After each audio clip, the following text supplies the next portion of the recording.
going to be a fun panel. I need to say one word. We already got cheers. First off, just want to welcome everyone to this very special panel of Halo Universe, celebrating the excellent actors that we've had up here in the Halo games.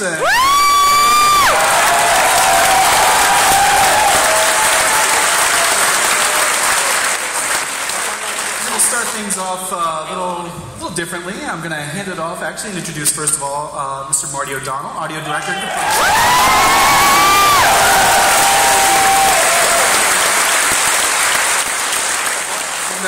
Marty's going to handle some of the introductions from here on out. Okay, this is a little bit of a surprise for just about everybody up here.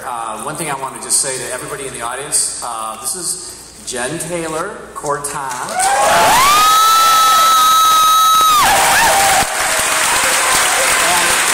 And Steve Downs is next to her, and he's Master Chief. Here's the amazing thing. Not only is this the first time they've ever sat together on a panel, this is the first time they've ever been in the same room or even met. So this is a historic. I'm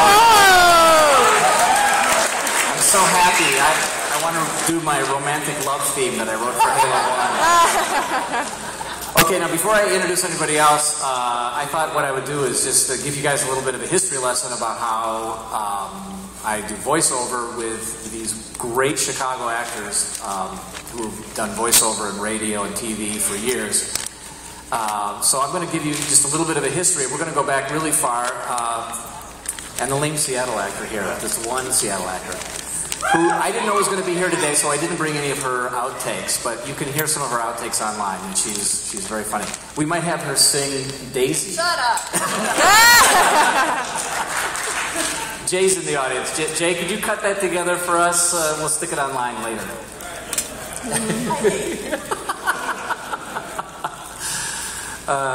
Yeah, she was supposed to sing Daisy at the end of Halo 3. Let's talk about the Chicago actor. Chicago, okay. So I'm going to do this as quickly as possible. I have some stuff. When I first moved, I've worked with these guys in Chicago for many years on commercials, and when I started doing games, they were an obvious choice to have come in and audition. I'm going to go all the way back to a game called Subterracore. And how many people in this room have played Subterracore? Okay, 2, 3, 4. Let's go 5. Excellent. All right, this is going to be a treat for everybody. So this is Tim Dodavo, and what you're going to hear, this is a short clip of Tim Dodavo doing several different voices for Subterracore, and you'll hear me voice Slate. So this is a very short clip of several voices Tim did. Here we go.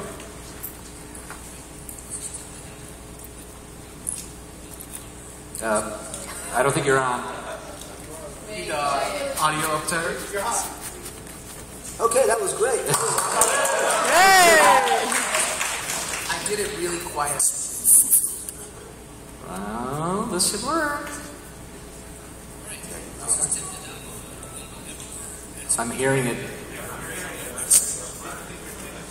Check your volume up, you're cracked, man. It's all plugged in and it's all the way up. We were doing it before. I don't think his thing is plugged in.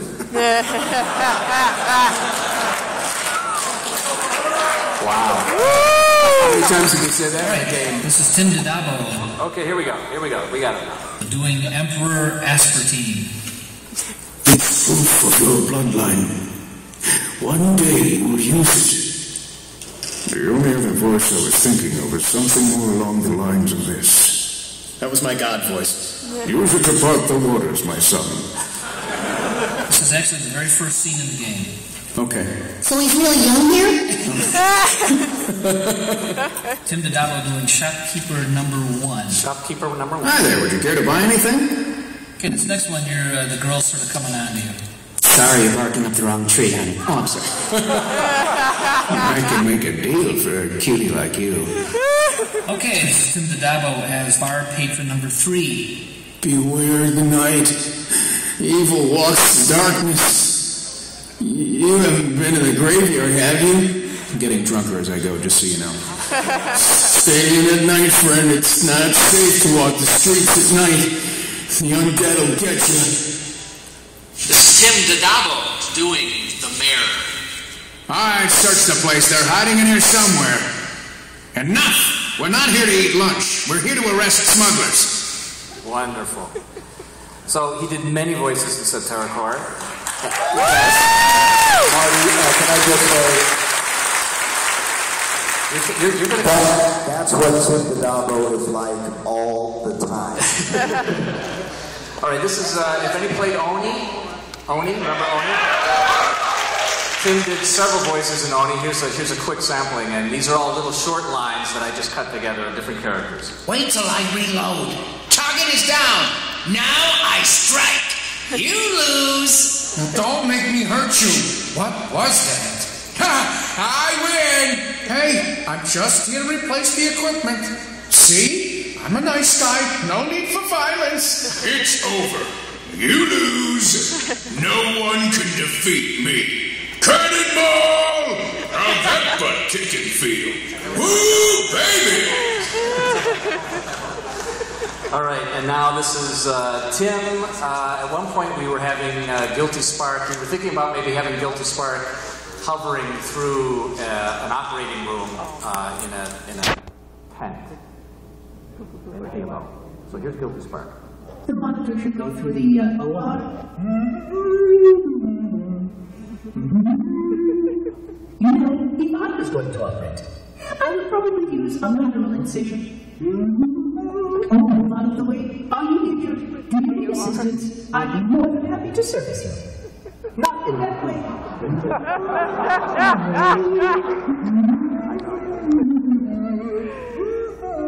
Oh, that looks like it hurts a lot. Catchy melody. I've always liked it. I don't know why. Da da da da. I would be a real toe tapper if I had some. You must listen to Marty O'Donnell. He's quite the genius. Yes. Thank you, Tim. Tim O'Donnell, everybody. All right, now Steve Downes goes back to Septericor also, and he played a major role, a guy named Gunner, but I think he probably even forgot that he played a couple of the more minor roles. Wiped it from my memory. Yes. He was Scum Townie, number 1.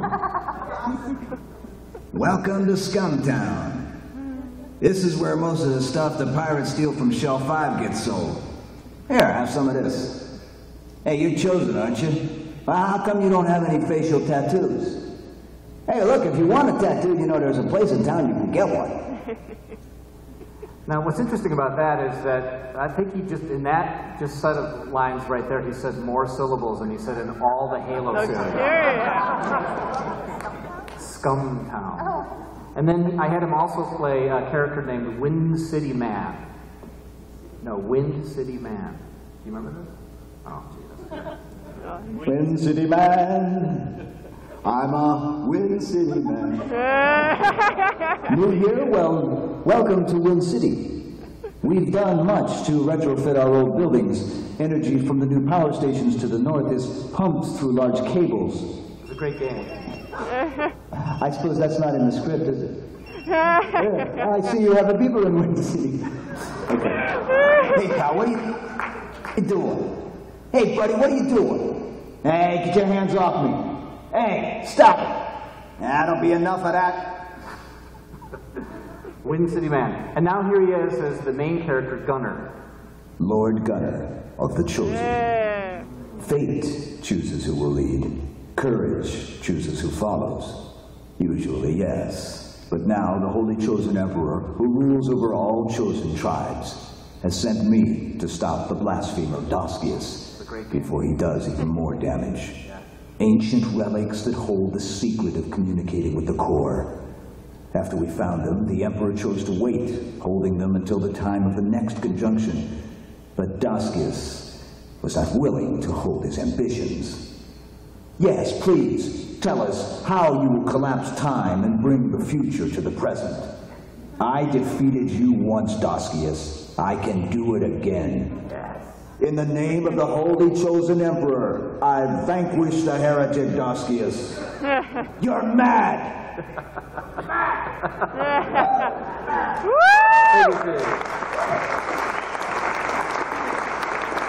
Okay, now we're up to the Halo days. As you can tell, his gunner voice actually I thought was perfect for Master Chief when we started casting for Master Chief. So I had him do that, and I had to inform him that he had very few syllables in the game, but they were very important. So this is a session, and I'd like you to listen to the lines. We always had Steve do at least each line 3 times. You're going to hear another set of lines that we did many different versions of. It's the final line in Halo 1. And I think you'll recognize which one we chose, and you'll probably see why. And too bad Joe's not here, because all these extra versions of the writing were Joe's writing, but we chose the right one. And then at the end of almost every session we do with these people, we end up having them scream and die and get hurt in horrible ways. So we are going to hear some of Steve doing some screams that maybe didn't quite make the cut. But some of them did make the cut. You'll probably recognize them if you played enough Halo. Yeah, I'll just do 3 in a row and keep going until you tell me to stop. Captain Keyes, Captain Keyes, Captain Keyes. There you go. No thanks to your driving, yes. No thanks to your driving, yes. No thanks to your driving, yes. And then moving to pages of the script. All this extraneous dialogue till we get to another key plot point. Which is, that's right. It's just, you know, well, it's like Clint Eastwood. He didn't have a lot of lines either, and, you know, for a few dollars more. No, I think we're just getting started. No, I think we're just getting started. No, I think we're just getting started. No, things are just getting Whoop, I lost sound. What happened? Oops. Plugged in here. Are just getting started. He's still no, the battle is just getting started. No, the battle is just getting started. No, the battle is just getting started. No, our battle has just begun. No, our battle has just begun. No, our battle has just begun. No.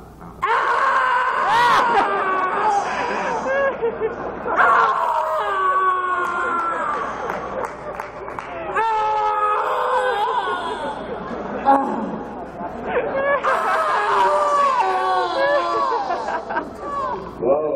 Okay, I'm dying in here. Now, a real quick instant death, but it's sort of loud.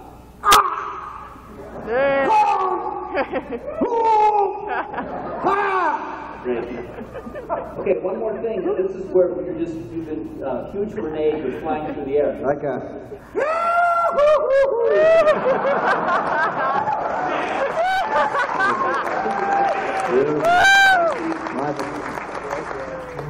Glamorous work, isn't it? You can see why we wait till the end of the session for them to scream, because after that their voices are absolutely shredded. So, and now we're going to move on to Pete Stacker down at the end.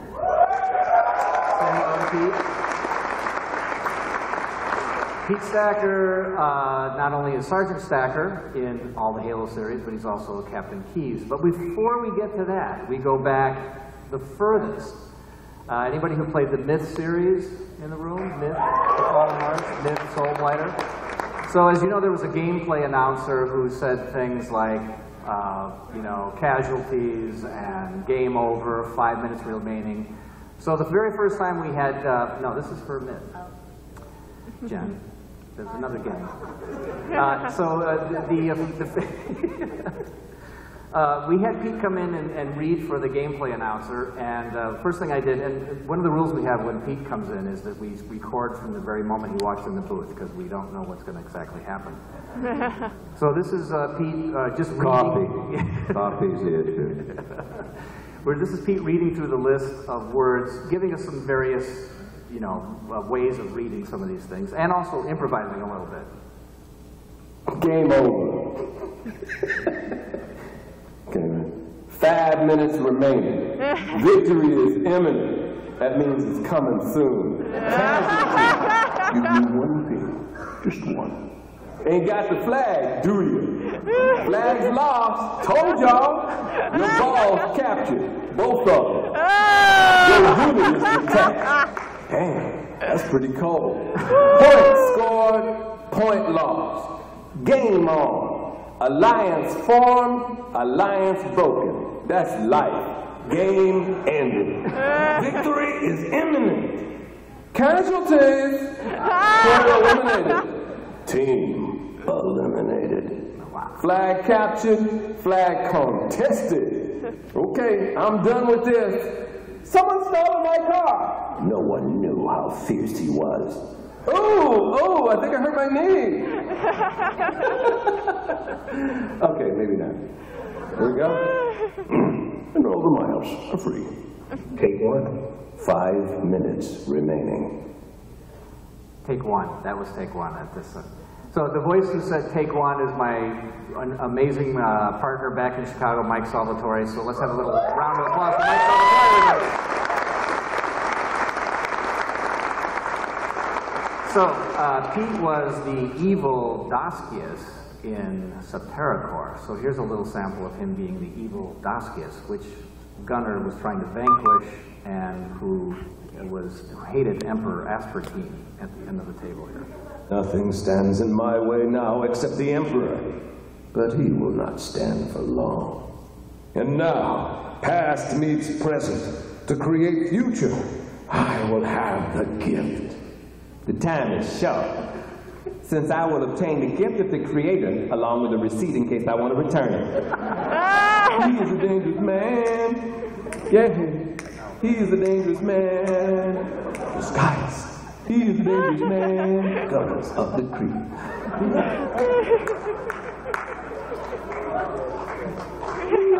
And then he was also in Oni, and he played, oh my gosh, who was the police chief's name? What's it, Hafferty or something? Oh, come on, some Oni fan. Who's the... He was the man with no hair. What's his name? Oh, Griffin. Griffin. Yes, Griffin? Oh, whatever. Here he is. Give me another reading. You aren't really in a position to criticize. The syndicate is using the warehouse to shuttle contraband. Chung went underground to gather evidence. He failed to report in this morning. Find him and get me what I need to shut the place down. Or shut it down yourself. Good afternoon, ma'am. I'm Agent Thorson, and this is... What the... We're all doomed! So he actually played multiple roles in Oni, and I completely forgot that. All right, now, Sergeant Stacker, we're all aware of him.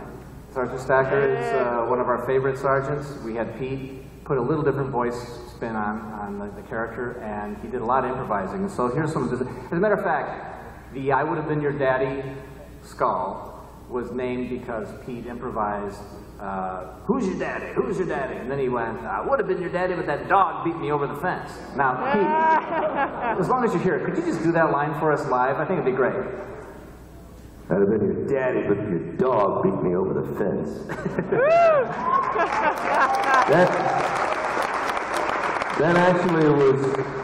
That was actually born in 8th grade in Chicago. And the young man who said it, I killed him. All right, so here's some Pete Stacker doing Sergeant Stacker. Belay that, Marine! What is this? Belay that? I'm not doing it. Now, I'm just going to interrupt Pete here for a minute, very short. This is also not Pete just improvising, but also commenting on the way we write scripts. Belay that, Marine. Stop, cease and desist. I promise it won't be in the game. Belay that, Marine. I'm not doing it. That's it. I'll shoot the next one who does that line. Cortana, can you hear me or not? I didn't figure out the crossword yet. You can't go. 6 across. What's a 7-letter word? Take down the Brutru with a hammer. The Brutu. Take down the Brutu with a hammer. Every time it's misspelled, I have to do it. That's my rule. Look at that. Prinoners. No prenoters. No prenoters. There's no Reno nerds. You know what? They got so many Reno nerds in there, I don't want to go in there. Me from HB, Reno nerds. Somebody counter-snipe that guy. Did somebody really write that? You are surprised by an enemy that sneaks up on you. Oh, that works. I would be surprised by an enemy that snuck up on me. We'll be back with more of Masters of the Obvious, Writers of Halo. Great!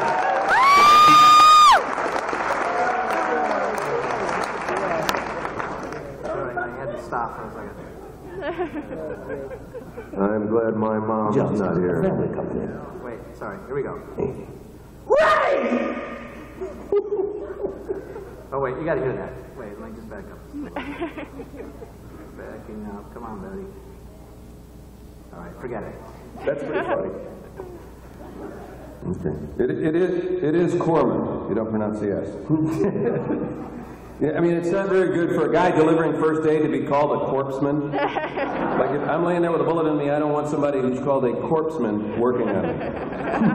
Call a corpseman! No, you don't! Just a second, I'm telling this guy over here, I'll be right there. Okay, we got one dead over here, another dead over here. Okay, this is the final clip. As you all know, the very end of Reach was, we've got to see Captain Keyes one more time. He turned into a giant flood blob in Halo 1, but we saw Captain Keyes get the package and sail off to Halo at the end of Reach. It was a very emotional scene, and I was giving some direction to Pete so he understood exactly the gravity of this particular moment, seeing all the planet being glassed beneath him. So this is Pete doing that scene. And we probably should have used it this way. I think it might have been working well, but here we go. And by the way, you're realizing that when you get away, all the Spartans who are on the planet are dead, all the people who couldn't get off the planet are dead, and the planet is being blasted willfully. Oh, great. Okay. This is the pillar of autumn. We're away. And the package is with us. So long! Let's go! I'll take 2 beers! And a corn dog! Give me a corn dog! Look at that planet go. Yeah, great, thanks. 2 corn dogs and lots of Bud Lights, of course. Yes, 2 Bud Lights. Bud Light presents Real Men of Genius. Oh, no. Without you, there would be no game and no play. And kids would be in the basement in the dark by themselves. Or be forced to actually communicate with each other. Okay, I'm done. Yes, okay, he's done. Thank you very much. That's all I have.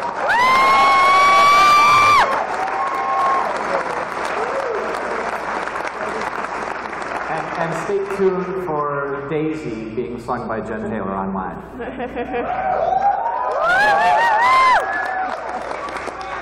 All I did was swear during that. Sorry, I don't know what the plan is now, but I'm done. All right, so I'm going to go ahead and introduce the other 2 gentlemen joining us here on the panel. Mr. Kevin Grace, franchise manager at 343 Industries.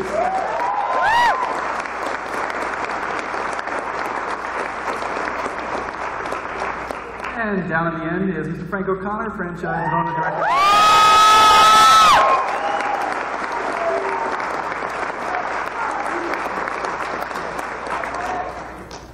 So one of the things I wanted to ask, as you specifically started out asking Kevin and Frank, this year we're celebrating the 10th year of Halo, releasing Halo Anniversary, and we're getting a chance to revisit some of the characters from the first Halo game, and we're doing that through a series of terminals that we're adding to the game, and I was wondering if Kevin and Frank, you gentlemen, could kind of talk about it, and maybe we'll share something with the audience here in a little bit.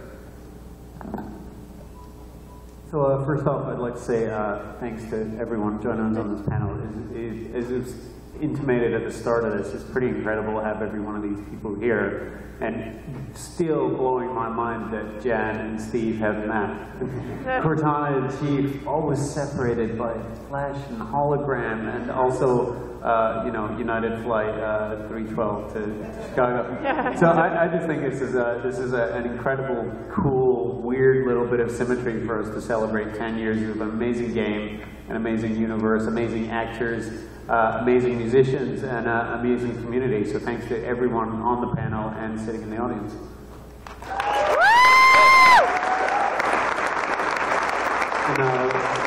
And Kevin, there's all these amazing voice actors here, and I feel like I have a beautiful voice too. But I'm going to pass it off to Kevin, who actually wrote the script for most of the terminals to talk about what they are and a little bit about the story they tell. So I hate even approaching the microphone surrounded by these people, and still my head's mostly exploding. That kind of my heroes from 10 years ago are all sitting around here. But as Frank said, we're for the re-release of Halo Combat Evolved, we decided to continue in the tradition of the terminals that started in Halo 3. Cool little opportunities to get a glimpse into the rest of the universe around the games. And for Combat Evolved Anniversary, kind of like everything else that we're putting a 2011 bit of polish on it, we thought that for the terminals we could do something with a little more kind of animation and actually have a chance to bring back some of the familiar voices. I mean, the terminals in Anniversary are really it's the story of Guilty Spark. And so I have been very honored to spend a lot of time lately with the gentleman sitting immediately to my right in particular. And later on there might be some other surprises on that. But we showed the first terminal at the Anniversary panel this morning, which is the terminal where he basically finds all these people, humans and Covenant, showed up in his backyard and tries to figure out what the heck's going on. But we're going to go ahead and play the second terminal as well. This is the terminal you'll find in the second level of the game. It's just a little bit, again, for the new fans, how did Spark get here? How did this Halo get here? And for the old fans, we get to see him getting set up in his new home. So.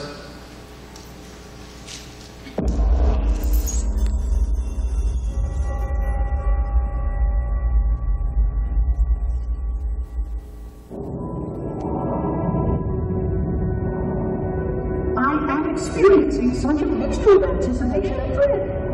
All preparations are complete for my installation. In accordance with the final dictum of the Deputy Council, I have released myself of all remaining connections to my former station. This was not difficult. What was could never be again. We had seen to that quite thoroughly. Prior to my final journey through the Great Portal, a gathering of my fellow monitors was convened upon the Lightworkers branch to distribute the file index collection.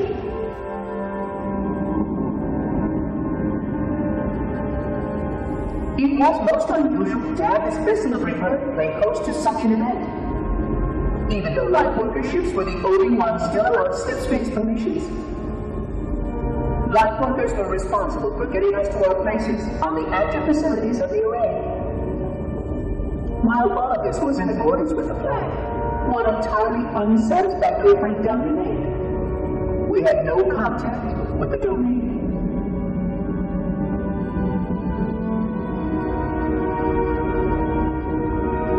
The history of all Forerunners was now lost to us. We relied upon the permanence of the domain to preserve our record of the events that led to this point. But without that record, would future civilizations know anything about us? Or only of our weapons? My fellow monitor, 049 Adject Testament, had only one comment on this before we went our separate ways. We deserve to be forgotten. Perhaps. Perhaps. But now, the portal opens, and through it, the familiar shape awaits. Hey. Oh.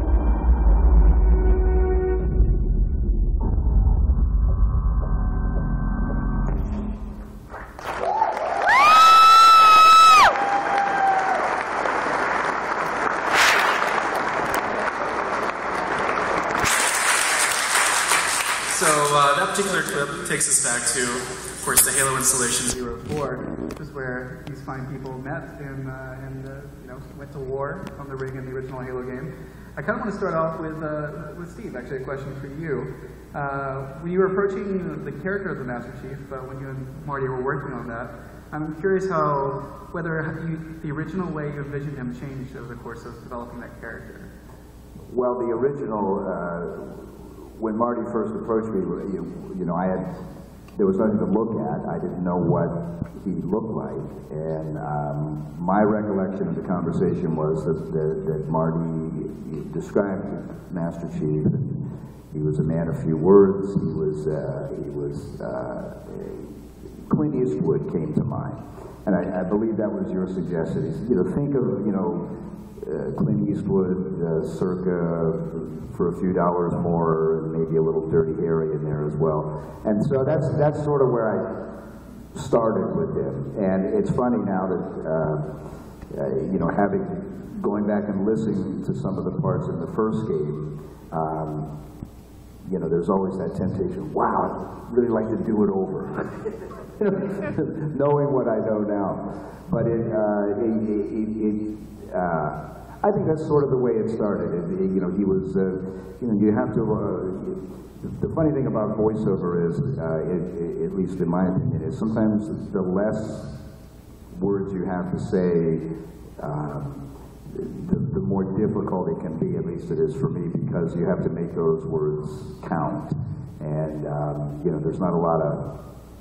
Not like in real life when you can sort of explain yourself. What I meant to say was, well, he doesn't get that opportunity. So that's sort of how I approached it in the beginning, and I think the evolution was natural, into 2 and 3. I think we started even giving you less syllables. It was cooler to have you just say, "I won't." Yeah. And so you would say it, you would try to give us a bunch of ways, and I'd say, less. Yeah, perfect. Right, yeah. Do that for us right now, would you? I won't.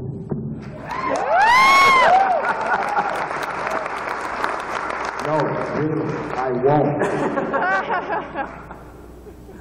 Dealing with the story in Halo, it's science fiction. So when you're approaching as an actor, everyone brings their own experiences to it. You have varying familiarity with kind of tropes of a science fiction storyline.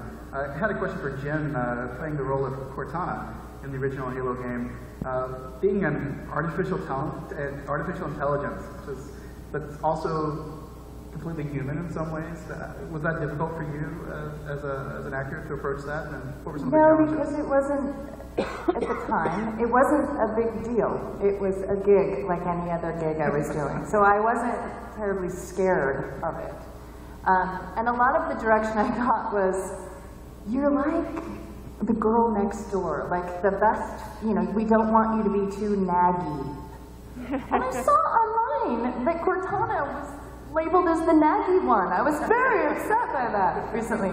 But that was most of the direction that I remember getting. And what they told me in the beginning, well, first you guys were going to make her vaguely European. No. Vaguely European was what they wanted. And then they, one of the main things they said to me was, forget about the fact that she's a computer. We don't want you to think that way, because you're going to get into some weird robotic voice, and that's not what we want. So we stepped away from that very quickly, as I recall. Back me up here, Marty. Okay.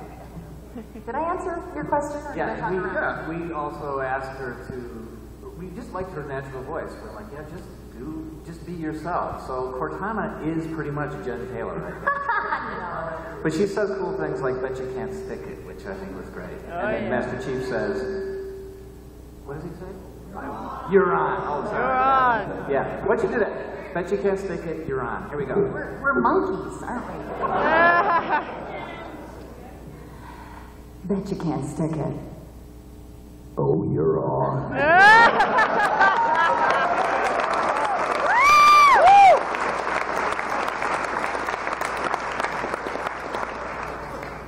Next question I have is for Pete down at the end, Mr. Stacker. You, in essence, sort of speak the first line in any Halo game that was released. And I'm curious, 10 years later, what is the kind of the franchise and your experience with it over the course of that decade? What has that kind of meant to you, both personally and professionally?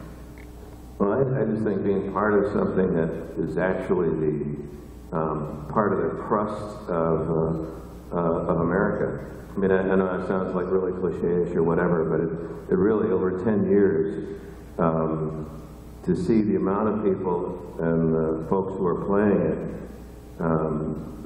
that's what's really really cool. People from all over the world, man, in different languages, and everybody playing the game. To be part of that is really unique. And I've been part of a lot of the cool things. I've been a very lucky guy. But this is especially cool because these are, beyond anything else, these are my friends. So for us to get to be able to play with you is especially cool. And the pictures and the art and the amount of work that goes into this by everyone involved, everybody's going to the extra level because we're into it. And the final, when everything is all brought together, makes it about the coolest damn thing I've ever been part of. So there you go.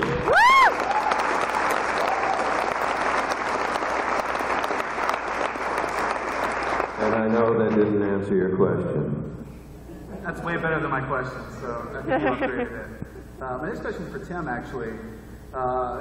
Recently you've been able to come back and breathe new life into the character of 343 Guilty Spark. Someone say he's a genocidal maniac, he kills people, and he enjoys it. Someone say he's just out crazy. How would you describe the character of 343 Guilty Spark? Well, it's one of the most hated AIs in the galaxy. I am completely honored. Wow. This is such an honor, you guys. Just to see this community that Halo has become, for us to be able to do this gig and to have the reaction from you guys. If there wasn't a you guys, there wouldn't be an us. Really, that's what it's all about. I'm so glad and so blessed to see you guys out there, and to be this character all these years has been very, very humbling to me personally. So thank you to you instead. Okay?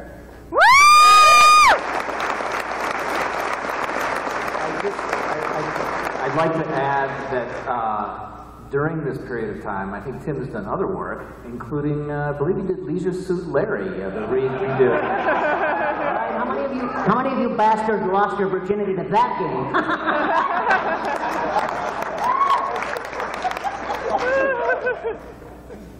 So we all bring our own experiences to these titles when we play that. I remember the first time I played, not that game. I remember the first time I played the original Halo, and it's meant a great deal to me, and I'm very blessed to be in the position I am now. I'm wondering if, Frank, if you can talk a little bit, and talk a little bit earlier this weekend, of kind of your experiences playing the first Halo, and when you were first introduced to these characters, and how that made you feel. I've already told this story at panel today, so apologies to the people who were there at that one. But my first ever experience playing Halo, I mean, I've been reading about it and watching videos, weirdly, of Steve Jobs introducing it in 1999, I think, or 98. And it's weird to come that far, and such a weird bit of symmetry. But on a more up note, I played multiplayer for the first time ever at a press event in New York in a hotel.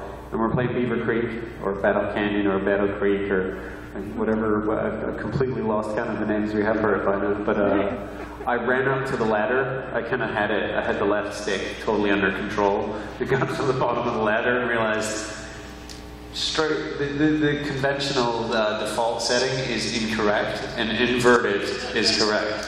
And so,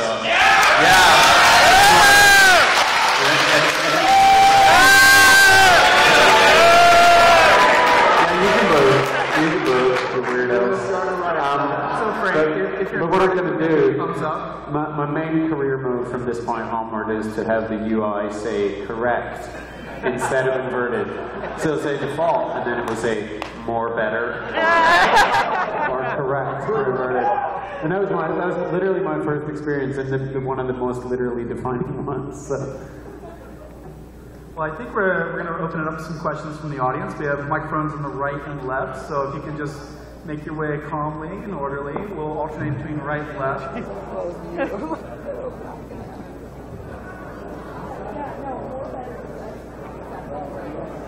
All right, I think we'll go ahead and start on the right. All those who are now in line, I would like you to follow the uniformed man out the building. I'm kidding. My question is for Marty. First off, I just wanted to say I think Reach's soundtrack was incredible. I don't think it gets enough credit.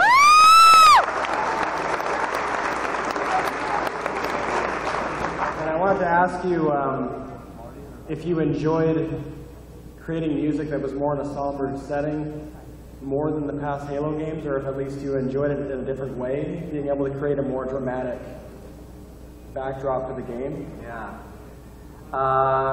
You know, each one of the Halo games had sort of a unique feeling for me, and I really just really loved working with the guys who were designing the game and telling the story, and I loved the fact that on both ODST and Reach I could start to branch out from some of the themes that I was doing with Halo 1, 2, and 3, because they were all part of this trilogy.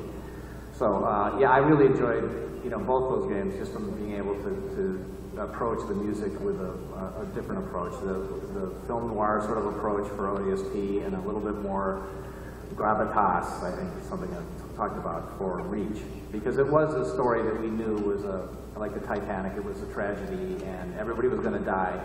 We definitely should have used Pete's lines at the end, though. I think I would have liked them a little bit. Might have wrecked the music at the end, but yeah, I really enjoyed it. Thanks a lot. Sorry. Two questions, one silly, one serious. I would pay money to have some of you guys and gals do a GPS voice, like Stacker. I mean, milk that drive, please. I said exit left. What the hell does that mean to anybody else on this planet but exit left? You are off the grid, moron. And then, more seriously, by Reach, Jan and Steve, when did you figure out that this trilogy, this whole storyline turned into a love story? Kind of, I mean, that's kind of interesting how at first, how there was real emotion there between the two of you. I mean, obviously you haven't met, but I guess in reading those lines, or Marty coaching you, or I don't know, I mean, you got really... We moved you, didn't we? Yes. We touched you. Yes.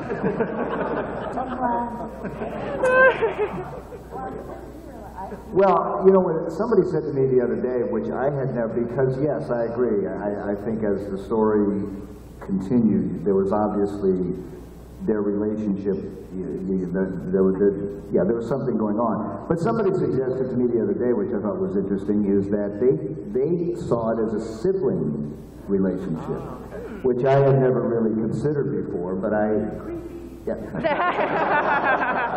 awkward. He is inside you, so... Put that vision back up of her. Can you put that back up of her, what she looks like now? Okay, maybe you have a point. Never mind about the sibling thing. I just want to say thank you for all your hard work and dedication towards Halo. It's, obviously had a big impact on us, and I think we all appreciate it. And I just want to hear more of your voices. Maybe Jen Taylor can sing for us.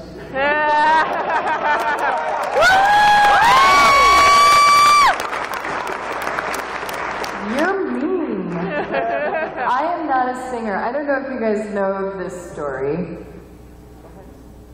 You're so mean. Marty is so pleased. They made me sing a song. What was the song? Daisy. It's in the game, isn't it? No, we couldn't use that. My head's gonna explode. I think, Jay, how long? I probably sang that song for an hour. And there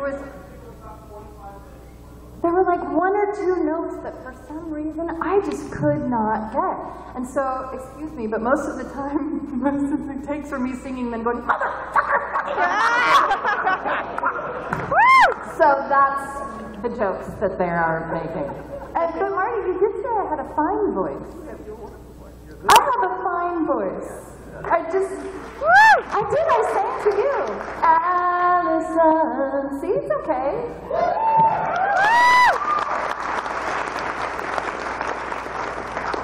My question's for Marty. I was wondering if you could talk over here. Hey, Marty. A little bit about the evolution of music in Halo, all the way from the beginning to the end, and even more importantly, what you know about the future of music in Halo.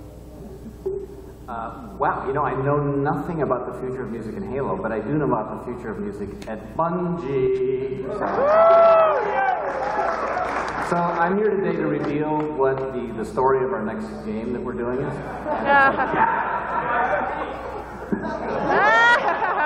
Awesome, you guys are going to love this. It's a new spin on Angry Birds. Yes. No, actually, the next Bungie game, we're not even starting with a game. It's going to be a Broadway musical. I'm going to okay. And then we'll see if a game comes out of that. And Jen is singing the lead. It's going to be wonderful. Jen has a huge singing part in it.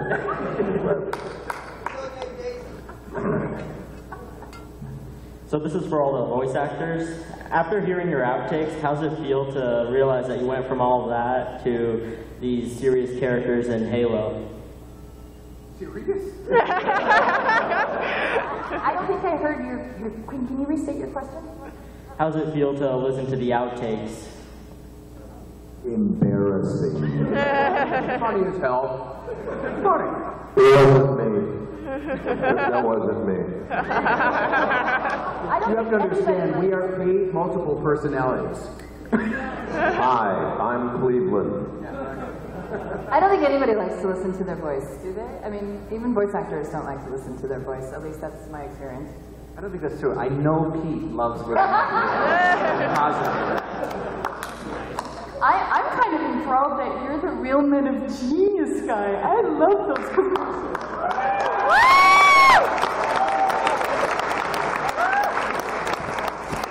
That's actually a really good transition. We're kind of running out of time, so unfortunately we don't have time for any more questions.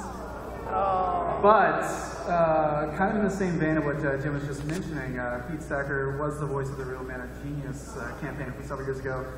We've kind of worked on something that we're going to introduce to you, and Pete and Tim are going to participate in this, and so I'm just going to hand it over to them, and they'll bring us home.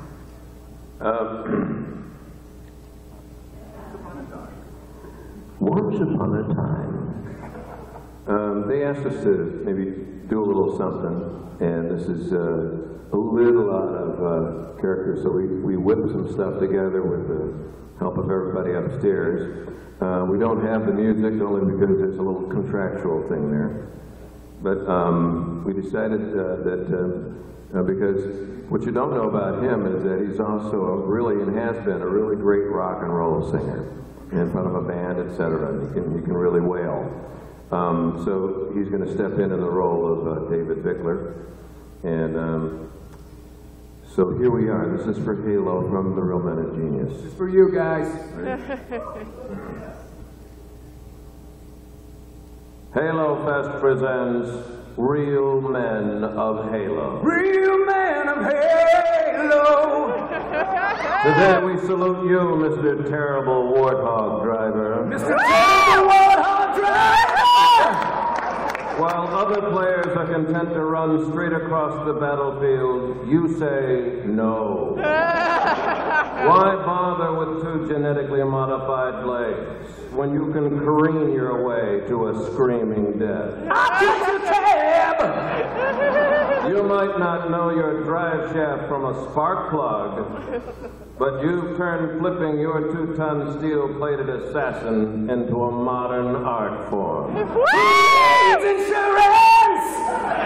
So crack open your next match, oh Prince of the Pit Lane. We know whenever a teammate is waiting on his battle bro to carry him to victory, you'll be there to drive him right off a cliff. Mr. Terrible Warthog Driver! have